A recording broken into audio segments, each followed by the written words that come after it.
May isang babae, ito ay si Maria. Si Maria ay sumali sa isang networking business at ito ay pinost niya sa kanyang Facebook at isa sa mga kapitbahay niya ay nag-comment dito at inalam kung ano yung kanyang negosyo. Sobrang excited ni Maria dahil kapitbahay lamang niya ito, pinuntahan niya ito sa bahay nila upang ipaliwanag ang negosyo niya. Subalit habang nasa kalagitnaan sila ng pagpapaliwanag ng negosyo, biglang dumating ang asawa ng babae. Dinuro-duro at minura si Maria at sinabing mangluloko at scammer ito. At galit na galit ito kay Maria at sinabihan siyang, "Scammer ka, mangluloko ka, huwag kang maniniwala dyan kasi manluloko yan." Yan ang sabi ng asawa kay Maria.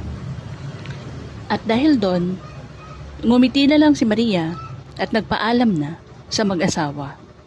At habang papauwi si Maria sa kanilang bahay, ay may namumuong luha sa mga mata niya dahil sa mga salitang narinig mula sa asawa. At bukod tanging ang sabi lang ni Maria sa sarili na, "Si Lord na po ang bahala sa iyo. Ang alam ko lang, wala po akong ginagawang mali."